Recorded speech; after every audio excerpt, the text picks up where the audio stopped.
Assalamualaikum warahmatullahi wabarakatuh. Halo anak-anak, bagaimana kabar hari ini? Tetap semangat ya. Bersama lagi dengan Pak Eko Alamul Huda dan nanti juga belajar dengan Pak Aminuddin dan Pak Abi Kustama dalam pembelajaran tentang tata cara wudhu dan tata cara tayamum. Untuk lebih lanjut, anak-anak bisa menyaksikan apa yang nanti akan disampaikan oleh Pak Aminuddin dan Pak Abi Kustama. Selamat menyaksikan. Assalamualaikum warahmatullahi wabarakatuh. Berjumpa lagi dengan saya, Pak Aminuddin, melanjutkan apa yang telah disampaikan oleh Bapak Eko tadi, yaitu tentang wudhu. Perlu diketahui yang namanya wudhu adalah satu kegiatan yang dilakukan untuk menjadi salah satu syarat sah daripada sholat, yaitu bersuci.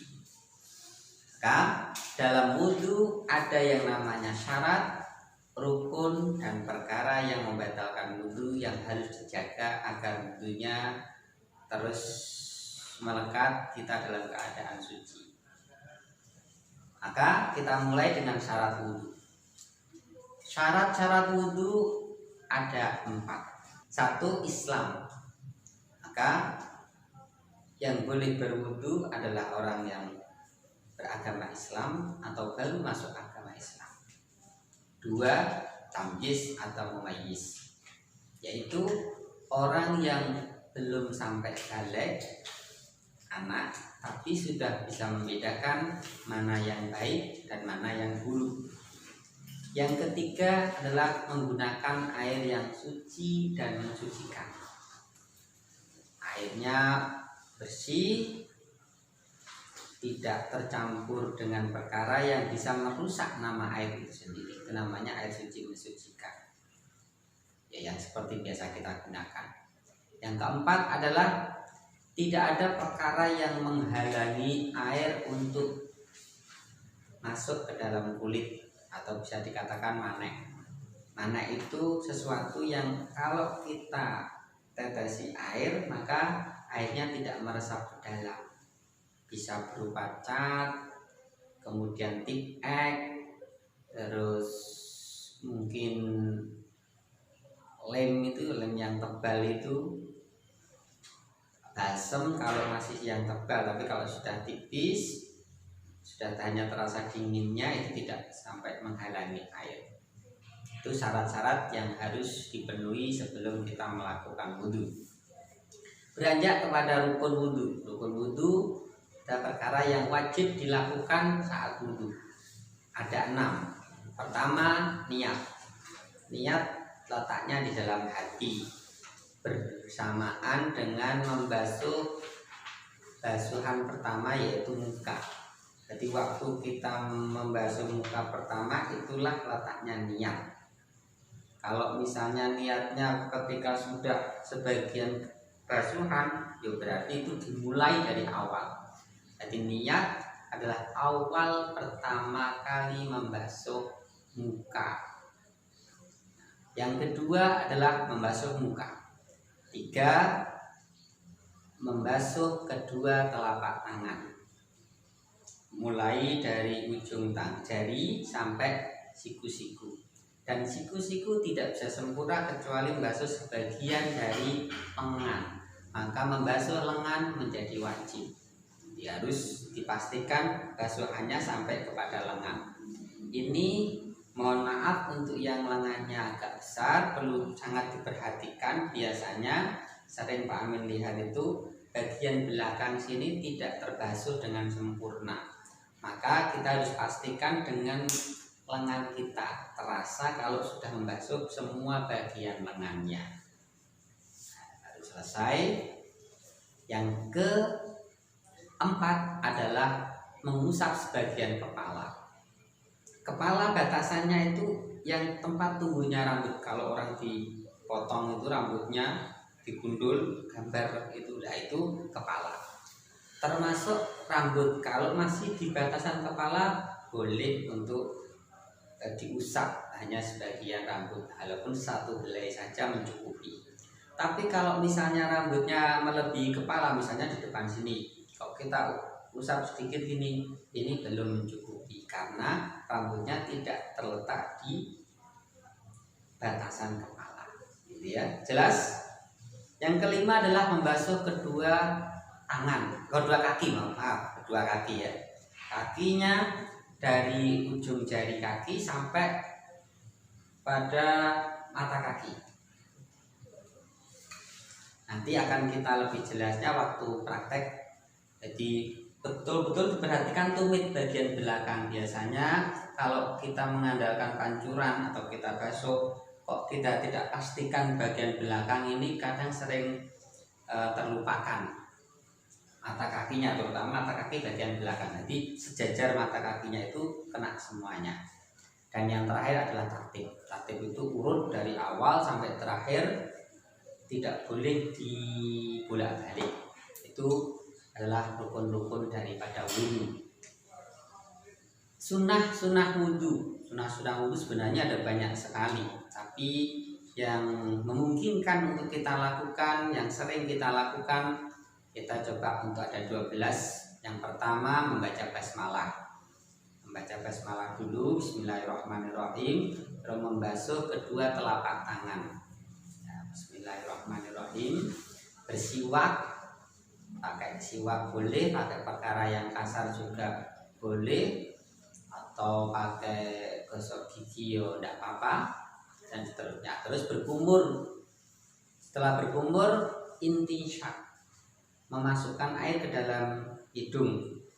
Boleh dihirup, paling baik itu dihirup sampai khoisimah, kemudian dikeluarkan lagi. Atau kita bantu dengan menggunakan telunjuk jari-jari. Nah. Yang keenam adalah mengusap semua kepala. Jadi kepalanya diusap, itu sempurna boleh, misalnya begitu. Nah, ini nanti kita lihat dalam prakteknya itu kalau kesempurnaannya. Ketujuh, membasuh janggut, menyela-nyelani. Nah itu kalau yang tebal menjadi sunnah, tapi kalau yang tipis itu tidak sunnah tapi wajib memasukkan air ke dalam kulit. Tapi kalau yang tebal, batasannya apa? Kalau tebal itu kita bicara kulit janggut tidak tampak, maka itu dikatakan tebal.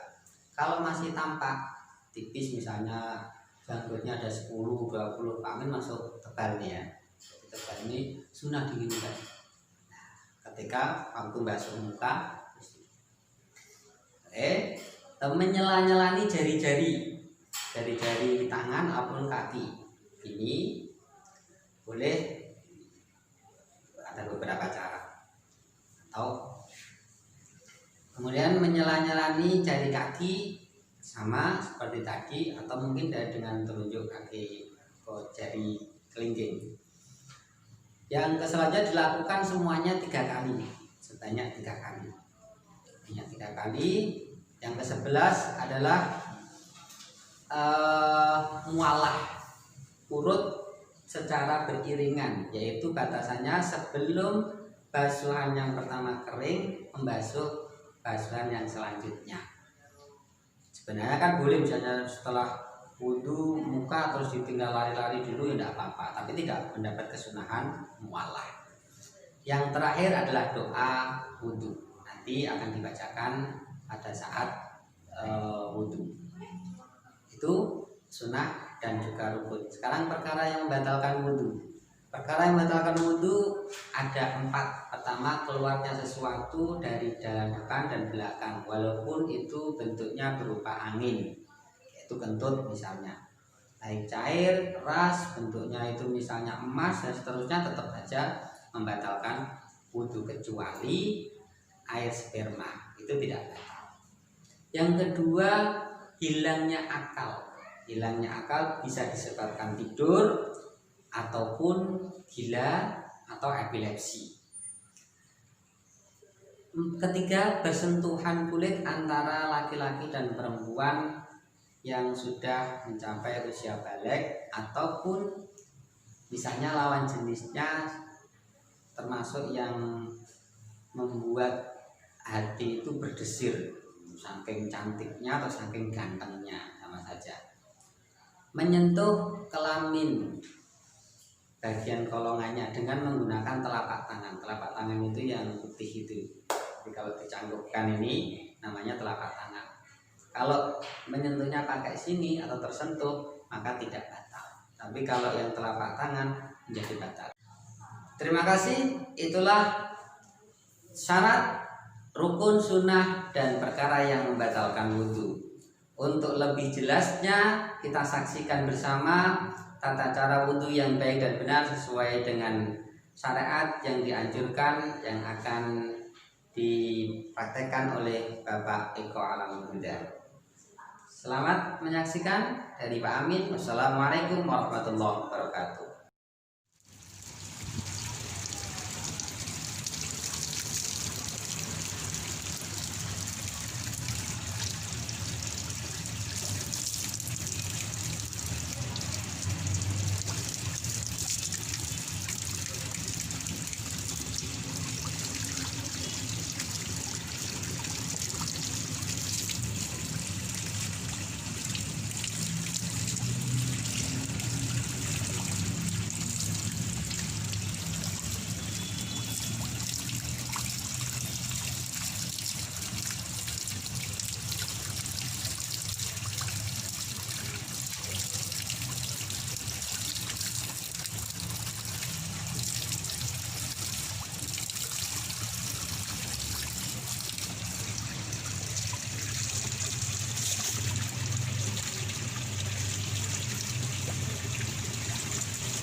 Bismillahirrahmanirrahim.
Asyhadu an la ilaha illallah wahdahu la syarikalah wa asyhadu anna Muhammadan abduhu wa rasuluh.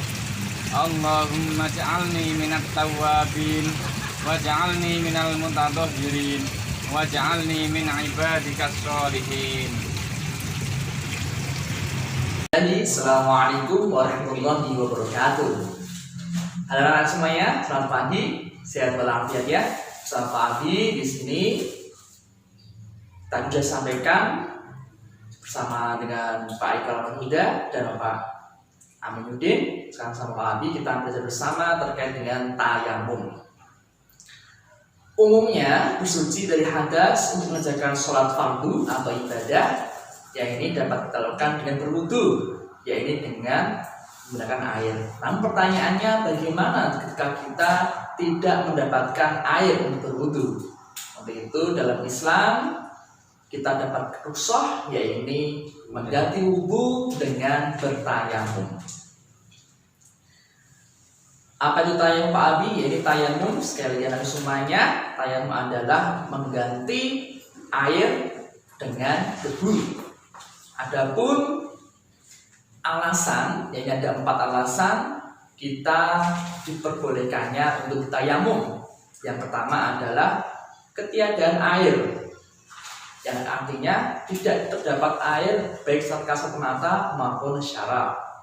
Yang kedua adalah jauhnya air, yang artinya keberadaan air diperkirakan lebih dari yaitu 2,5 km. Yang ketiga, sulitnya menggunakan air. Kemudian yang keempat, kondisi sangat dingin. Dan berikut tadi anakku semuanya 4 alasan kita untuk diperbolehkan untuk bertayamum. Daerah semuanya, kita akan lanjut bersama yang terkait dengan syarat tayamum. Yang pertama adalah tayamum harus dilakukan ketika masuk waktu sholat fardu. Yang kedua, membuktikan ketidakadanya air. Ini dengan terlebih dahulu melakukan pencarian, baik dilakukan sendiri atau menyuruh orang lain maupun melihat pendapat orang sekitar. Yaitu dengan melihat dari 4 arah. Yang ketiga, debu harus suci mensucikan, artinya tidak basah dan tidak lengket. Yang keempat, jika terkena najis maka harus dibersihkan terlebih dahulu, karena tayamum hanya sebagai pengganti wudu dan mandi besar. Dan yang kelima, tayamum hanya berlaku untuk 1 kali sholat fardu, namun setelahnya boleh digunakan untuk ibadah sunnah lainnya. Adapun berikutnya anak-anakku semuanya, tata cara tayamum. Yang pertama adalah niat. Yang kedua, mengusap wajah. Dan yang ketiga, mengusap kedua tangan. Dan yang keempat, tertib. Yang pertama, niat. Adapun niat tayamum, yaitu kita akan membaca bersama. A'udzubillahi minasyaitonirrajim. Bismillahirrahmanirrahim. Nama itu tayamum istibahati sholati lillahi ta'ala. Yang kedua, mengusap wajah. Untuk lebih lanjutnya nanti kita akan perhatikan dalam praktek yang akan Pak Abi sampaikan. Berikutnya, mengusap kedua tangan.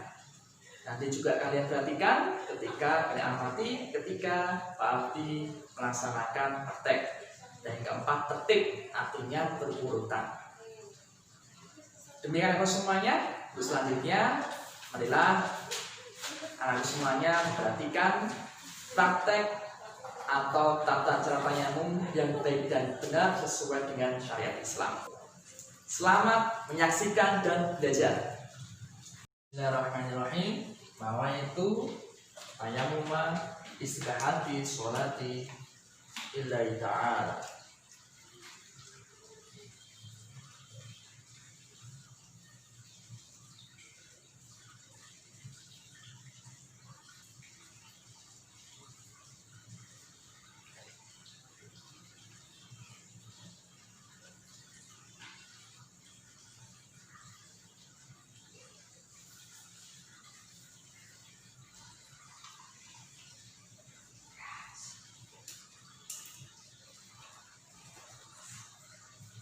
Yes.